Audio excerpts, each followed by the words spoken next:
Irmãos amados, é uma bênção estar aqui mais uma vez para partilhar com vocês a palavra. E eu quero convidar a todos para abrirmos juntos a Escritura no primeiro livro de Samuel, capítulo 30. 1 Samuel, capítulo 30.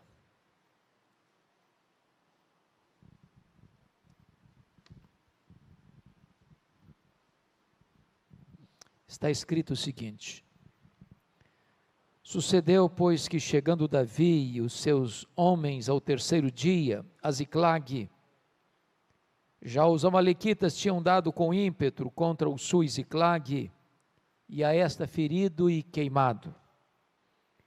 Tinham levado cativas as mulheres que lá se achavam, porém a ninguém mataram, nem pequenos, nem grandes.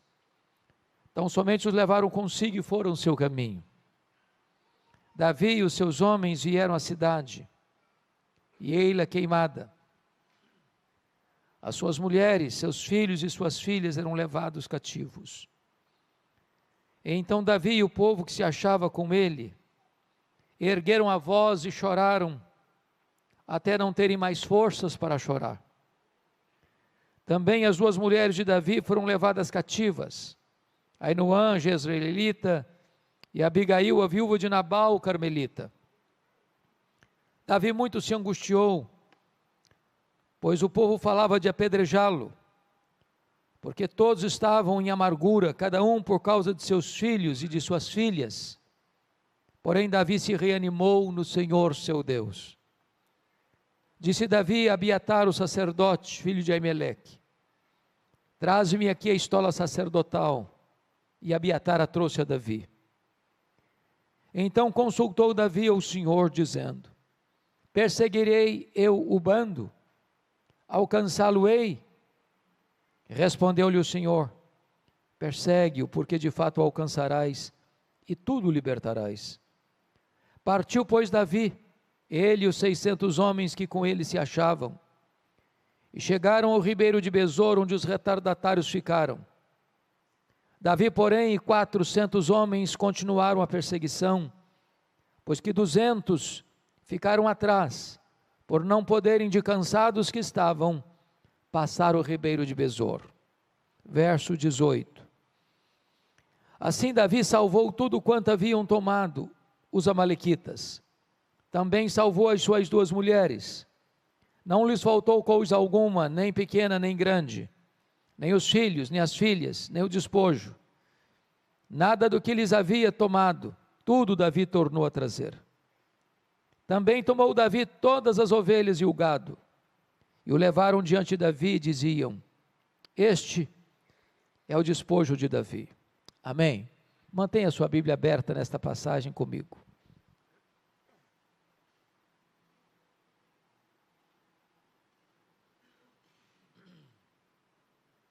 Irmãos, esse texto relata uma grande crise familiar. Esse texto relata o fato do sogro querer matar o genro. O sogro é Saul, o rei. O genro é Davi, o futuro rei. Davi não tem mais para onde fugir do seu sogro. O rei está louco, tomado por um espírito maligno, e procura matar Davi de todas as formas, usando todos os meios, fazendo desse projeto talvez a sua principal plataforma de governo. Davi precisa se esconder do seu sogro nas cidades, nos campos, nos desertos, nas cavernas. Quando Davi percebe que não tem mais como fugir do seu sogro, ele busca asilo político entre os filisteus, históricos inimigos de Israel. E diz a Bíblia que o rei filisteu, o rei Aquis, abriga Davi, acolhe Davi, simpatiza-se com Davi, e Davi pede para ele uma cidade para que pudesse abrigar ele, sua família e os 600 homens com suas respectivas famílias que o acompanhavam. Aquis designou-lhe a cidade de Ziclag. Mas houve um momento em que o rei filisteu forma o seu exército, avança em linha de batalha para guerrear contra Israel. E a essas alturas Davi era o escudeiro do rei filisteu. Quando marchavam para esta batalha, os príncipes filisteus disseram para o rei Aquis: Davi é um guerreiro, Davi é um israelita, se ele se voltar contra nós nesta peleja, ele vai impor a nós uma acachapante derrota, ele não pode ir conosco, despede-o. A contragosto o rei fez isso, e quando Davi e os seus 600 homens retornam para Ziclag, onde estavam suas famílias respectivas, ficam perplexos e chocados com o que vem. A cidade tinha sido invadida pelos terroristas do deserto, os amalequitas. A cidade tinha sido saqueada. A cidade tinha sido queimada. A cidade tinha sido ferida. E os amalequitas levaram cativos as mulheres, os filhos e as filhas.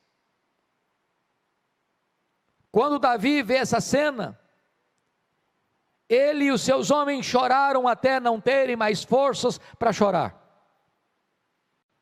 Seus homens estão revoltados com ele, com amargura de alma, por causa de seus filhos e de suas filhas, e querem matar Davi. Porém Davi se reanima no Senhor seu Deus, e clama a Deus em oração, uma oração curta, porém poderosa.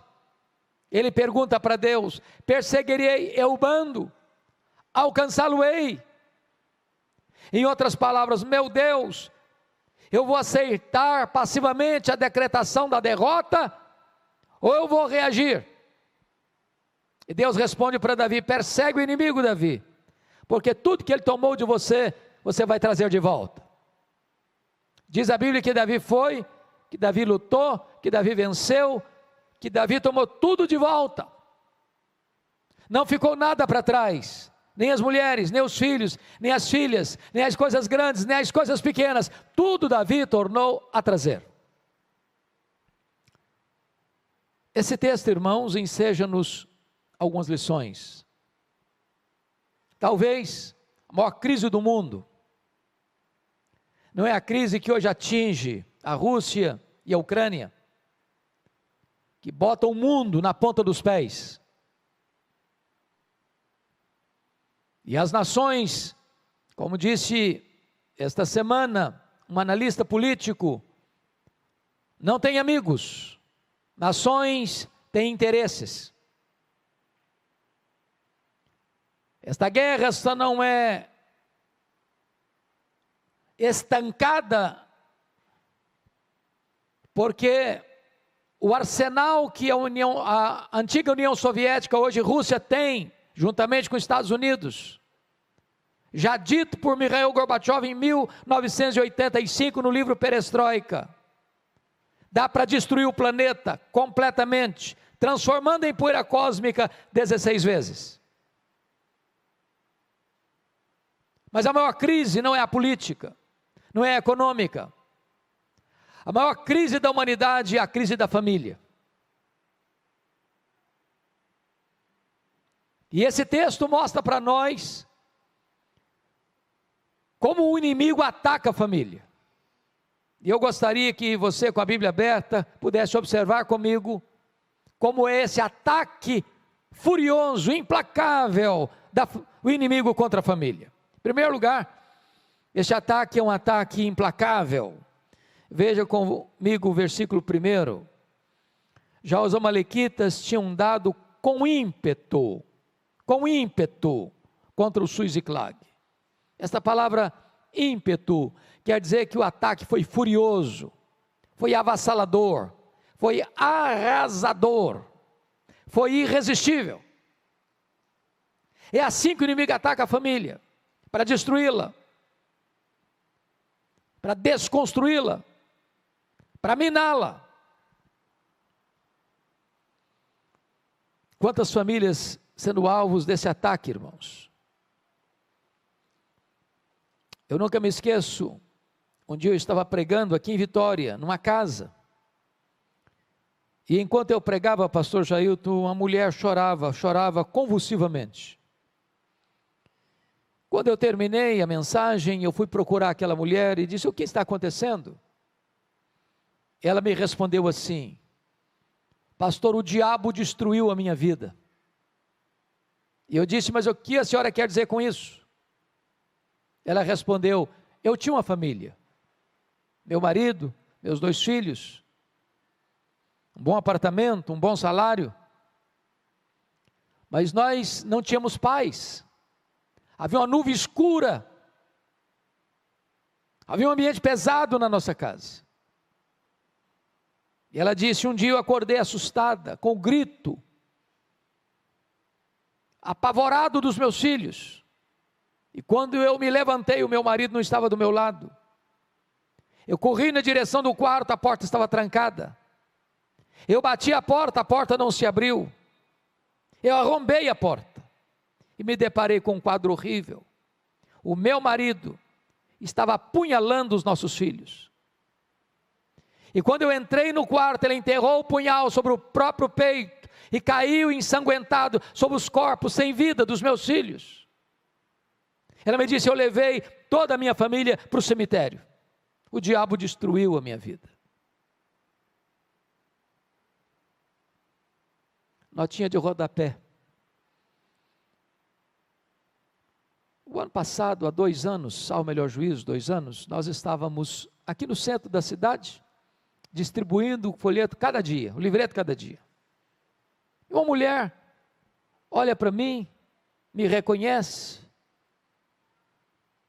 e disse: eu posso lhe dar um abraço? Falei: pode, mas eu não sei quem é a senhora. Ela me disse: eu sou aquela mulher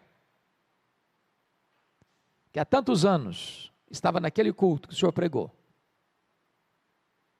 Eu levei toda a minha família para o cemitério. Pastor, eu quero dizer para o senhor que Jesus me salvou, que Jesus transformou minha vida, que eu vivo com esperança hoje em Cristo Jesus. Eu fiquei tão feliz de receber o abraço daquela mulher. Há muitas pessoas, irmãos, vítimas desse ataque furioso do inimigo. Mas veja em segundo lugar, no versículo 1, quando está escrito que nesse ataque feriram e queimaram a cidade. Você queima estruturas, mas você fere pessoas. Há muitas pessoas feridas hoje, irmãos, feridas na alma, feridas na honra, feridas nas emoções, feridas psicológica e fisicamente, pessoas que sofreram abusos, pessoas que foram humilhadas,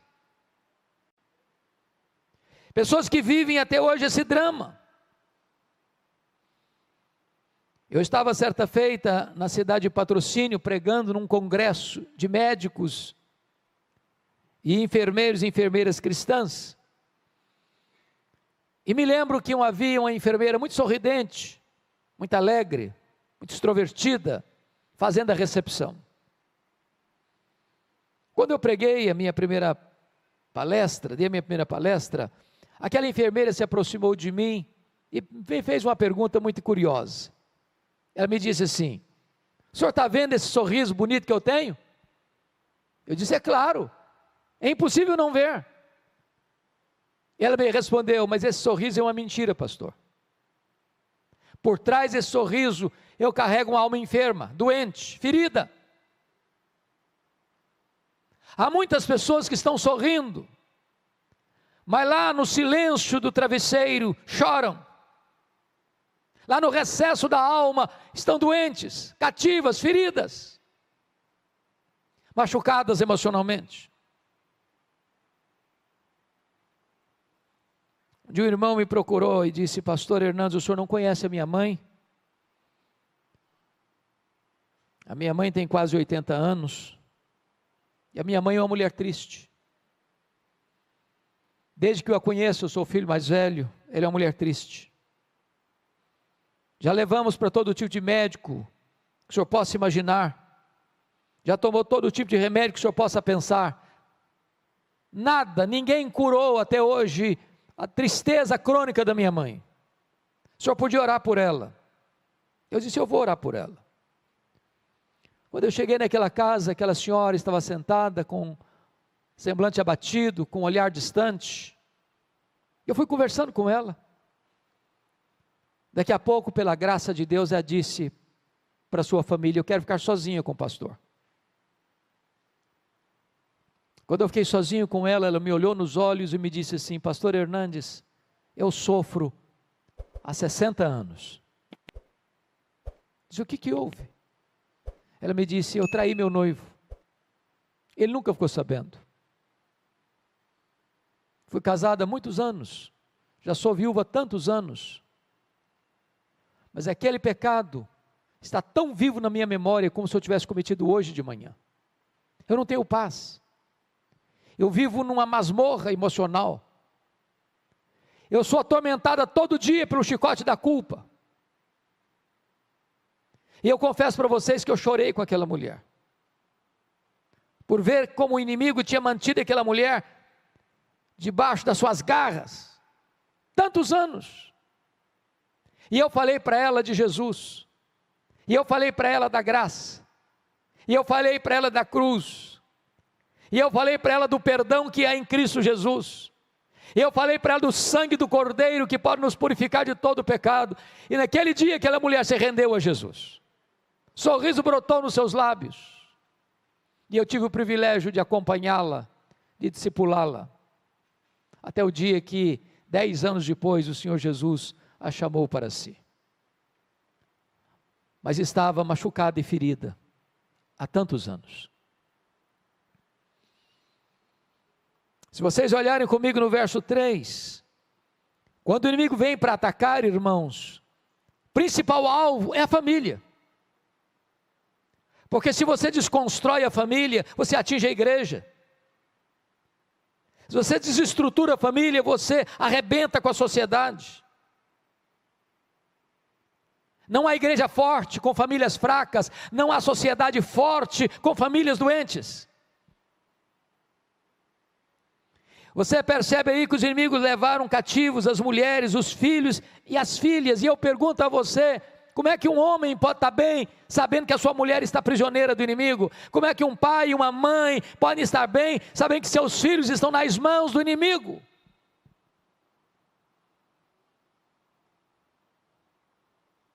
E há muitos laços, e há muitas armadilhas, e há muitas armas que o inimigo usa, o arsenal é pesado para atingir a nossa casa, atingir a nossa família. Eu nunca me esqueço, um dia um irmão me disse assim, pastor, eu vim aqui dizer para o senhor, que eu estou deixando a igreja, estou deixando a minha mulher, estou deixando as minhas filhas, conheci outra mulher, estou apaixonado por ela, e vou viver essa aventura. Nada que eu disse para ele fez efeito. Eu falei, eu insisti, eu exortei, eu roguei, nada. Como se estivesse falando para uma pedra, impenetrável.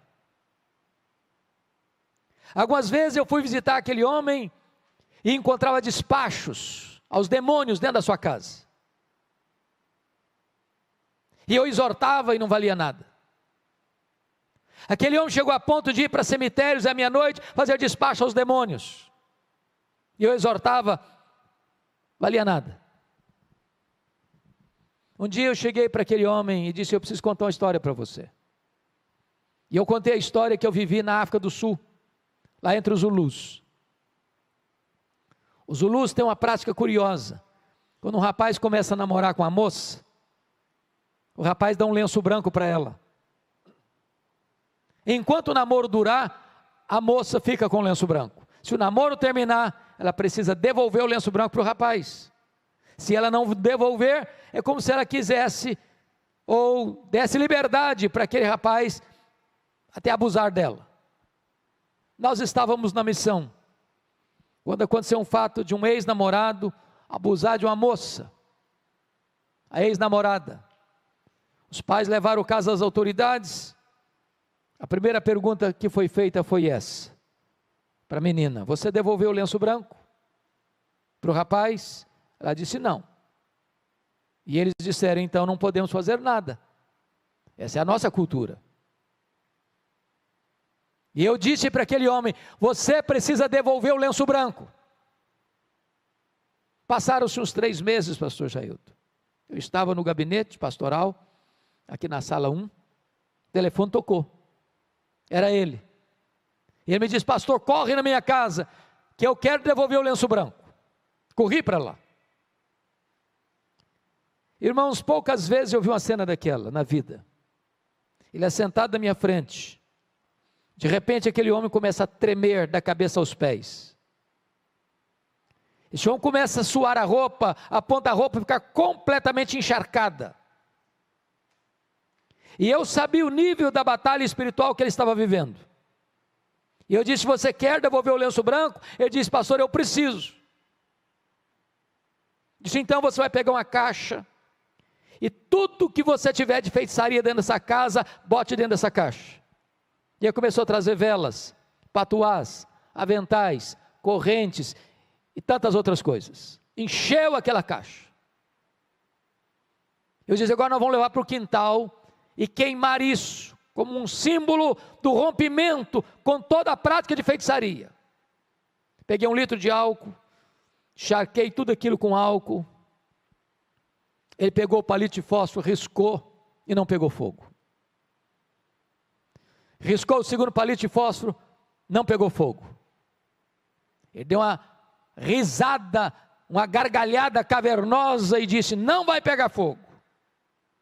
E eu disse: vai pegar fogo em nome de Jesus, que agora quem vai riscar o palito de fósforo sou eu. Quando eu risquei o palito de fósforo, o fogo pulou naquela caixa, e ele deu um grito desesperador e caiu desacordado aos meus pés. Eu clamei pelo nome de Jesus.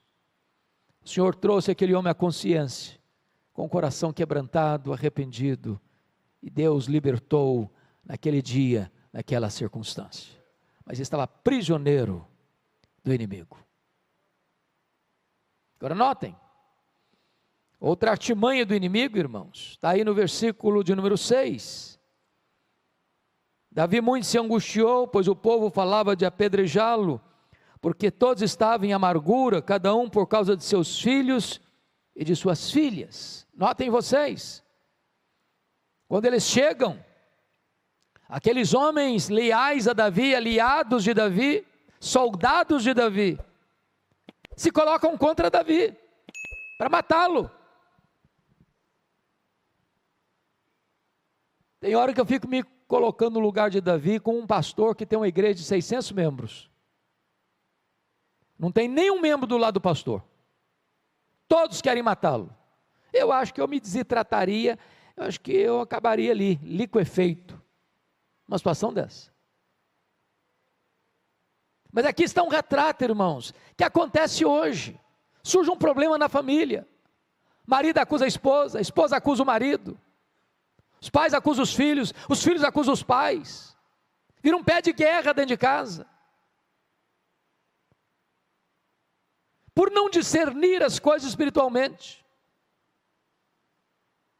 Eu quero dizer para você que o seu problema não é a sua mulher, não é o seu marido, não é o seu filho, não é a sua filha, não é seu pai, não é sua mãe, não é seu genro, não é sua nora, não é sua sogra, não é seu sogro, não é seu cunhado, não é sua cunhada, não são seus parentes. A nossa luta não é contra carne e sangue, mas contra principados e potestades, contra dominadores deste mundo tenebroso, contra forças espirituais do mal. Preste atenção na frase que eu vou lhe dizer agora.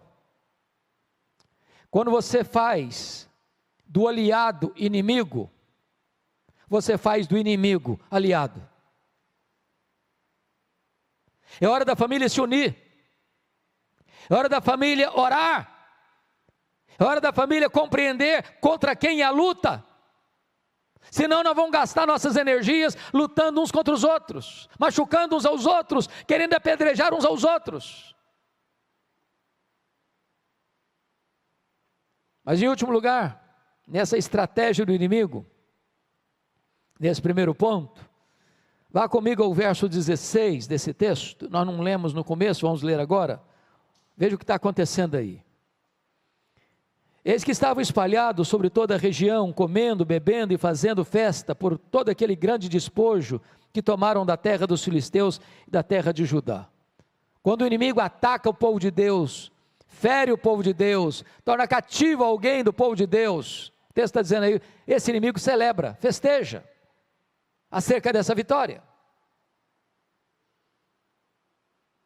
A pergunta, portanto, a fazer nesta noite é esta: onde a minha vida, onde a minha família está produzindo festa? No acampamento de Deus ou no arraial do inimigo?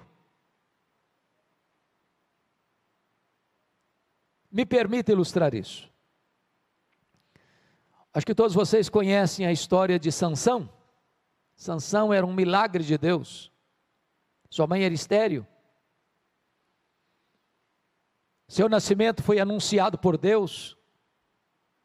Sansão nasceu para ser um libertador. Sansão foi consagrado a Deus desde o ventre. Ele era um nazireu.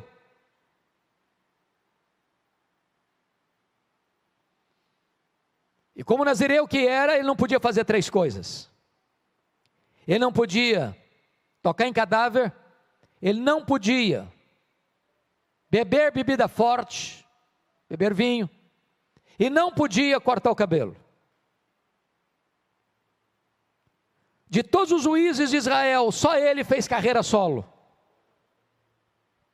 Diz a Bíblia que um dia ele olha, caminhando com seu pai, e vê uma moça filisteia, se agrada dela, e diz para o pai assim: papai, eu quero aquela moça para mim. Seu pai disse assim: meu filho, mas tem tanta moça em Israel. Estou parafraseando.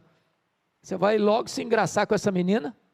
Ela não é do nosso povo, ela não tem os mesmos valores, a mesma crença, o mesmo Deus que nós. E ele responde: mas eu quero é esta, porque só desta eu me agrado. Não quero papo, não quero conversa. Notinha de rodapé. Eu nunca vi um rapaz e uma moça que, tendo desobedecido pai e mãe na área do namoro, tenha sido feliz no casamento. Rapaz, moça, escute seus pais. Você pode achar seu pai e sua mãe quadrados, não importa, ultrapassados, não importa, escute seus pais.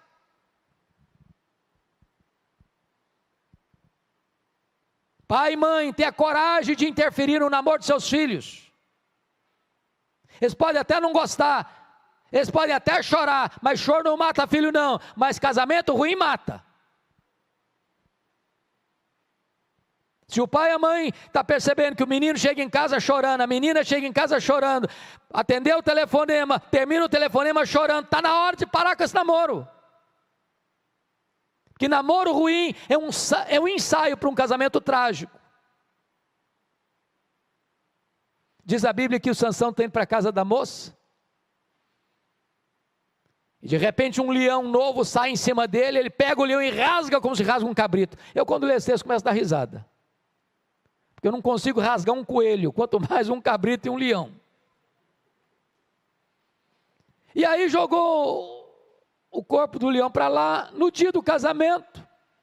Imagino ele com um terno, com gravatinha borboleta, indo para a festa do casamento com o pai, lembrou do negócio, do leão, passou por lá, foi dar uma olhadinha, tinha um enxame de abelhas no caveira do leão, pegou um favo de mel, começou a chupar, ainda deu para o seu pai, quebrou o primeiro voto ali, ele não podia tocar em cadáver, foi buscar prazer no que estava podre, doçura no que estava morto.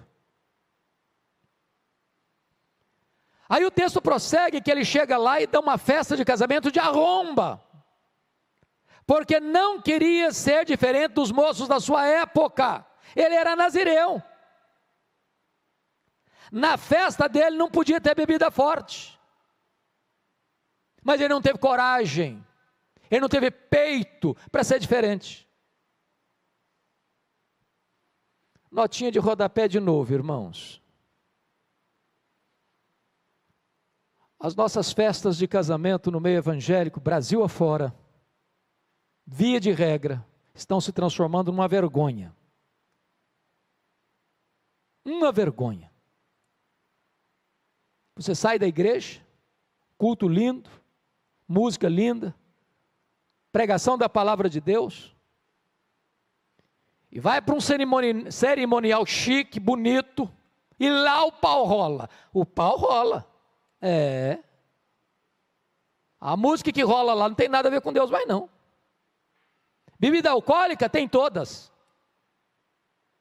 O povo de Deus cai na pista de dança e volta para casa com as pernas bambas, bêbado.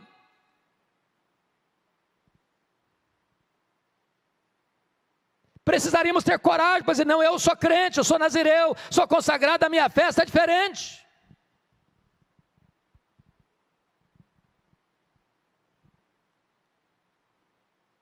Mas Sansão não teve coragem não.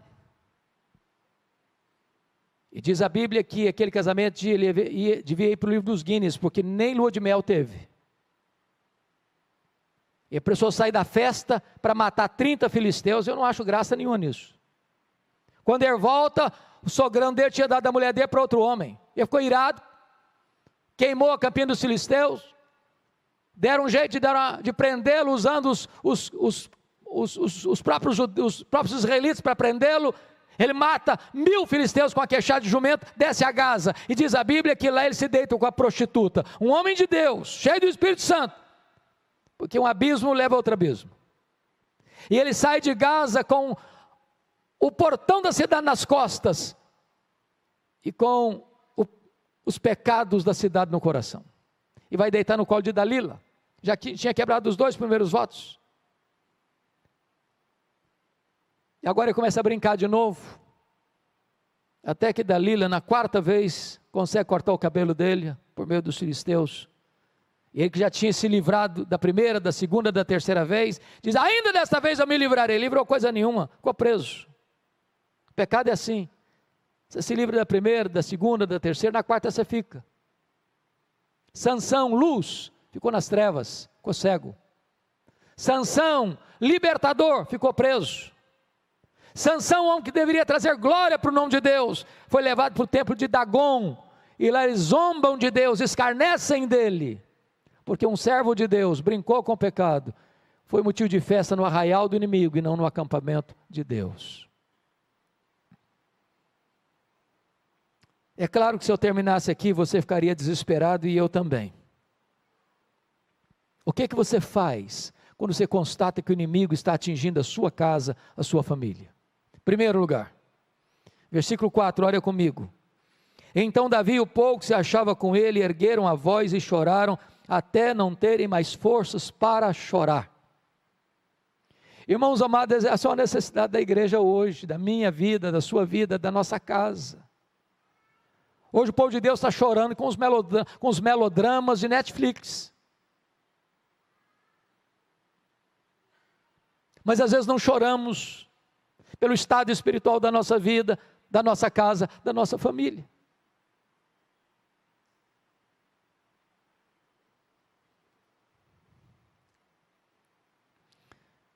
Num dos livros do pastor Tim Cymbala, pastor da Igreja Batista do Brooklyn, nos Estados Unidos, uma das maiores igrejas e um dos ministérios de música mais destacados da América, pastor Tim Cymbala diz que certa feita ele chegou em casa, a sua filha primogênita, adolescente, disse assim para ele, papai, eu não quero saber da igreja, eu não quero saber de Deus, eu não quero saber de nada, eu quero é curtir a vida, quero ir embora de casa.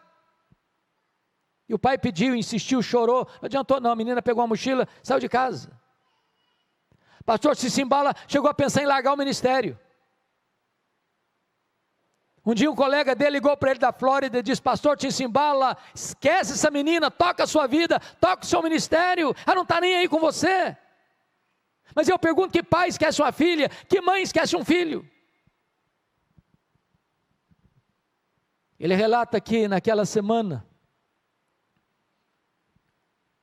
numa das vigílias de oração da igreja, levanta-se uma mulher e disse assim, pastor Tim Cymbala, a nossa igreja nunca chorou pela sua filha.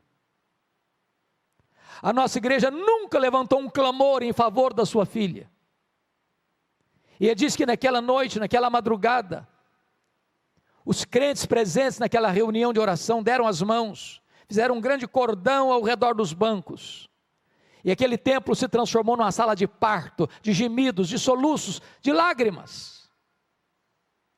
Quando ele chegou em casa de madrugada, ele disse para sua esposa: querida, eu não tenho dúvidas de que Deus libertou a nossa filha nessa madrugada. 3 dias depois, bem de manhã, a campainha toca, a mãe vai à porta, era sua filha, e quando ela viu a porta aberta, ela entrou, correu no quarto onde estava seu pai, abraçou as pernas do seu pai, e chorando disse: papai, me conte o que aconteceu há 3 dias de madrugada. Eu estava em casa e fui acordada e tomada de convicção de pecado, escamas como que caíram dos meus olhos, e eu enxerguei a loucura que eu estava fazendo. Eu quero dizer para o Senhor que eu estou de volta para Deus, eu estou de volta para a igreja, eu estou de volta para a minha família. Jesus me salvou e me libertou. Eu quero dizer para você, meu irmão, minha irmã, nossos filhos precisam ser criados para a glória de Deus. Você não gerou filhos para a morte, você não gerou filhos para o cativeiro, você não gerou filhos para povoar o inferno. Não abra mão dos seus filhos, não desista de seus filhos em nome de Jesus. Chore por eles, jejue por eles, ore por eles, não abra mão deles. Mas uma segunda coisa que esse texto nos mostra. Confira comigo o verso 6. Davi muito se angustiou, pois o povo falava de apedrejá-lo, porque todos estavam em amargura, cada um por causa de seus filhos e de suas filhas. Agora preste atenção na adversativa. Porém, Davi se reanimou no Senhor, seu Deus. Irmãos, a situação é muito ruim. Davi está sendo perseguido pelo sogro. O sogro quer matá-lo. Ele consegue formar um exército de 600 homens leais a ele. E agora os 600 homens também querem matá-lo. Sua família está toda na mão do inimigo. As famílias dos seus homens leais a ele estão todas nas mãos do inimigo. Ele está sozinho. Os inimigos estão rindo, festejando. A situação é a pior. Mas nessa conjuntura toda, diz a Escritura, ele se reanimou no Senhor, seu Deus. Tem hora que parece que não tem mais jeito, tem hora que parece que você chegou no fim da linha, tem hora que parece que você chegou no fundo do poço, tem hora que parece que você quer jogar a toalha, não tem mais jeito, é melhor desistir, não tem mais esperança para o meu casamento, para a minha família, para os meus relacionamentos. Mas mesmo que você chegue no fim da linha, com Deus tem esperança, com Deus tem jeito. Ele se reanimou no Senhor, seu Deus. O que é maravilhoso no texto, que essa não é reação com bravatas humanas. Ele se reanima, não para brigar, não para medir forças, não para estadiar seus direitos. Ele se reanima no Senhor seu Deus e busca a Deus em oração. Irmãos, tem muito momento na vida da família que a gente quer ganhar no argumento, quer ganhar na força, quer ganhar no direito, quer ganhar no tribunal. E há nós na família que só são desatados com oração.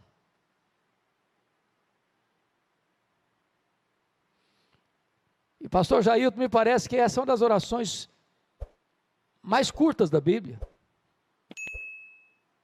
Porque a oração de Davi consiste apenas numa pergunta. Se fosse hoje nós diríamos assim: perseguirei o bando, em nome de Jesus, amém. Não é pelo muito falar. Tem hora que você nem consegue articular as palavras como Ana, você só balbucia, mas a sua alma está sendo despejada. Deus escuta o silêncio, Deus escuta os gemidos, Deus vê as lágrimas. E o que é maravilhoso é que quando você ora, Deus responde. E Deus responde para Davi: persegue Davi, porque tudo que o inimigo tomou de você, você vai trazer de volta. O que Deus está dizendo para Davi é o seguinte: não aceite passivamente a decretação da derrota na sua família. Talvez até agora você está levando de goleada, mas Deus é poderoso para virar esse placar. Aquilo que talvez hoje está sendo o seu motivo de choro e dor, amanhã vai ser motivo da sua maior alegria. Agora preste atenção. O que Deus promete é vitória e não ausência de luta. O que Deus promete é chegada certa e não caminhada fácil. Porque dos 600 homens, 200 ficaram para trás de cansados que estavam. Mas se você tem a promessa, você não para, você não desiste, você luta e você não abre mão da vitória. Davi foi, Davi lutou, Davi venceu. Davi tomou de volta as mulheres, os filhos, as filhas, as coisas grandes, as coisas pequenas, nada ficou para trás, tudo Davi tornou a trazer. A pergunta que eu faço a você nesta noite é: o que é que você já teve que foi tirado de você? O que é que a sua família já teve que foi tirado da sua família? Talvez a harmonia, talvez o diálogo ao redor da mesa, talvez a vida devocional.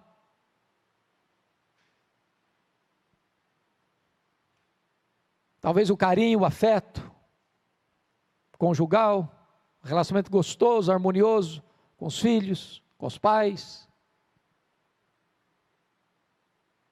Toma de volta em nome de Jesus.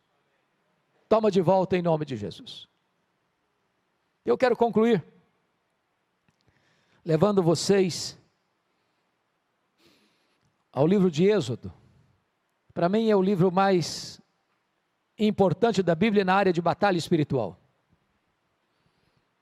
Porque se Faraó é um símbolo do diabo, o Egito é um símbolo do mundo, a saída do Egito é um símbolo da redenção pela cruz de Cristo.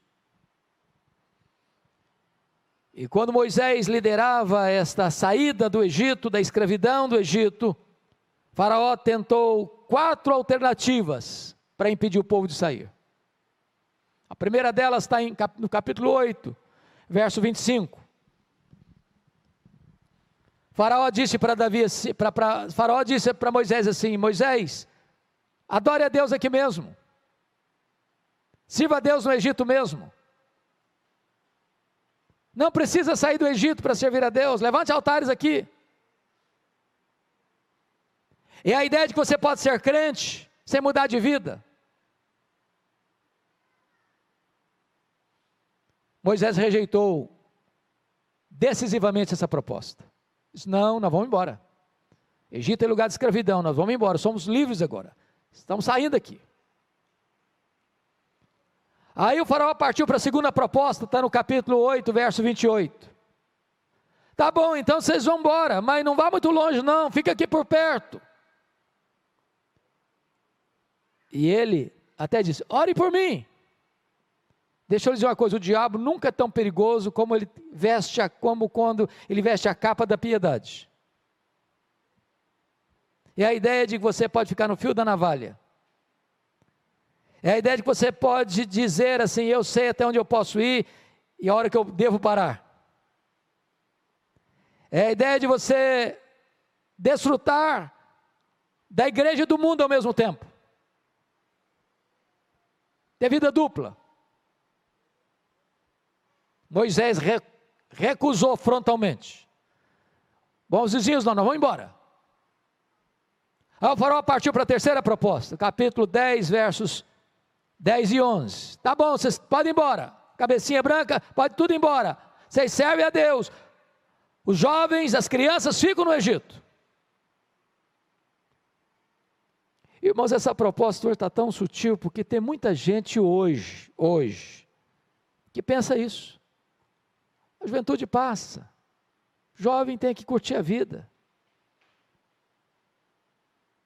Se não curtir agora, vai curtir quando? Eu nunca me esqueço, me permita contar isso. Um dia eu fui convidado para pregar numa igreja, uma das maiores igrejas da nossa denominação, numa das belas cidades do Brasil. E era um trabalho da juventude. E eu, o pastor Jair sabe da dificuldade que eu tenho de me dar tema. Se você me der um tema para pregar, eu fico completamente desconcertado. Eu não sei lidar com tema. Eu gosto de pegar um texto e expô-lo, mas me dá um tema, eu fico perdido. E naquele dia me deram um tema. E o tema era santidade. Aí cheguei, preguei. Terminei de pregar, um grupo de moços me pegou pelo braço, literalmente. Me arrastou para uma sala. E um dos rapazes, eu não sabia quem era direito, acho que era o líder deles, botou o dedo no meu nariz e disse: o senhor é um homem retrógrado, o senhor é um quadrado, o senhor está pensando o quê? Nós somos jovens universitários. Qual o problema de ir na boate? Qual o problema de ir na balada? Qual o problema de tomar o nosso shoppingzinho no sábado à tarde? Domingo nós estamos na igreja, nós somos conscientes, somos maduros. Eu quase apanhei. E eu fiquei desconcertado. Mas naquele momento eu disse para eles assim: olha, vocês me convidaram, eu não vim aqui porque eu quis.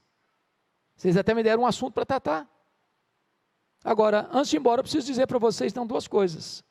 Primeiro, 1 Coríntios 10, 31. Portanto, quer comais, quer bebais, quer façais qualquer outra coisa, fazei tudo para a glória de Deus. Vocês querem ir para a boate? Pode ir. Quer ir para a balada? Pode ir. Quer encher a cara? Pode encher. Mas tem que ser para a glória de Deus. Se conseguirem fazer para a glória de Deus, vai em frente. Duvido que consigam.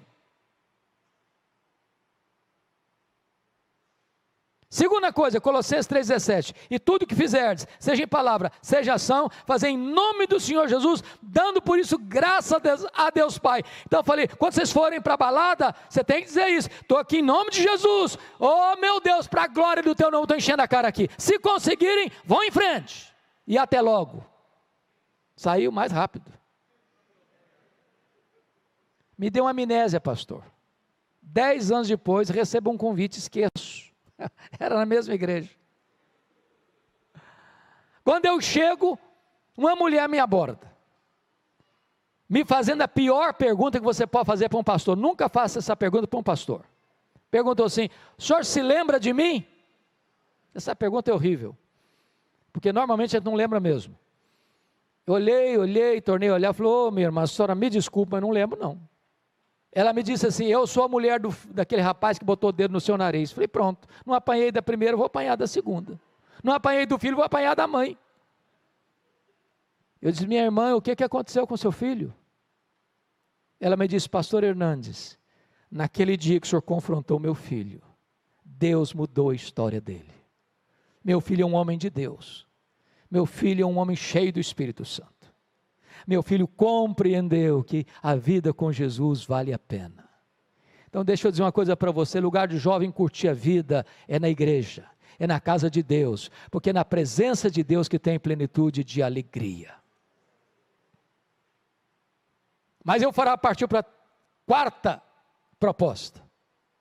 Está lá no capítulo 10, versos 24 e 25. Tá bom, vocês podem ir embora. Vai todo mundo embora. Mas os rebanhos ficam. Vocês servem a Deus, o dinheiro de vocês serve ao Egito. Deixa eu lhe dizer algo muito solene. Se o seu bolso não está convertido, muito provavelmente seu coração também não está. A Bíblia diz que onde estiver o teu tesouro, aí estará o teu coração. A resposta de Moisés para Faraó é incrível. Ele respondeu assim: Faraó, você quer os nossos rebanhos? Pois fique sabendo que nenhuma unha vai ficar no Egito. Nenhuma unha. Até hoje eu não sei muito bem para que serve uma unha. Deve servir para alguma coisa. O que Moisés está dizendo é o seguinte: tudo que Deus nos deu vai estar a serviço de Deus. Não deixamos nada na mão do inimigo. E hoje eu quero encorajar você, meu irmão, minha irmã, a tomar de volta o que Deus lhe deu. Não deixe nada nas mãos do inimigo. Eu quero orar com vocês. Quero orar pela sua vida, quero orar pela sua família. Quero orar pelos seus filhos, pelos meus filhos, pelos nossos filhos. Vivemos dias difíceis, de muitas lutas. E se você hoje anseia ardentemente ver Deus fazendo coisas extraordinárias na sua vida, na sua casa, na vida de seus filhos, eu gostaria que, se você particularmente, especificamente, tem uma causa para colocar diante de Deus, nesse sentido, que você ficasse em pé agora, onde você está, eu quero orar por você em nome de Jesus.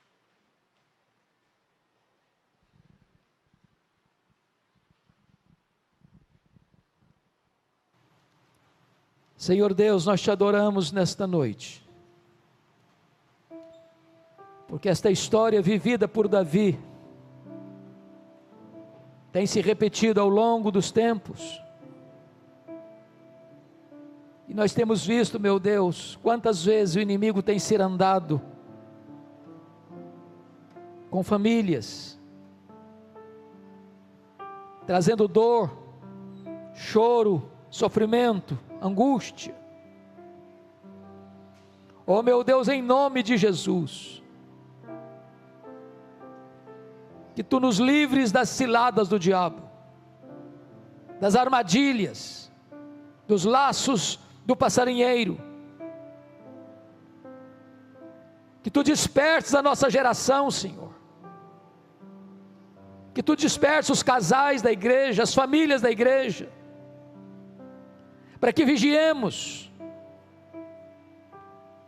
para que não haja brecha para os dardos inflamados do maligno trazerem feridas na nossa vida. Por amor do Teu nome, salva a família. Por amor do Teu nome, liberta o cativo. Por amor do Teu nome, traz de volta os filhos desviados. Por amor do Teu nome, restaura os que caíram, Senhor. Abre os olhos dos que não estão enxergando, em nome de Jesus. Rompe as cadeias, quebra os laços, glorifica o Teu nome. Que nesta noite, Senhor, o Teu Espírito Todo-Poderoso, que convence de pecado, vá ao encontro dos nossos filhos, das nossas filhas, dos nossos netos, dos nossos bisnetos, dos nossos entes queridos, alcance-os, meu Deus, por amor do Teu nome, traz-os de volta. Apressa esse dia, Senhor. Oh meu Deus, nós não geramos filhos para a morte, Senhor. Nossos filhos são Teus, são herança Tua. E nós te pedimos, Deus, que nos dês a alegria de vê-los aos Teus pés, cheios do Espírito Santo. Guarda as famílias, Senhor, protege as famílias. E que nessa noite Tu nos dês um sinal do Teu favor, um sinal do Teu favor, para que possamos ir e lutar e vencer e trazer de volta tudo aquilo que Tu nos deste, no poderoso nome de Jesus, aleluia.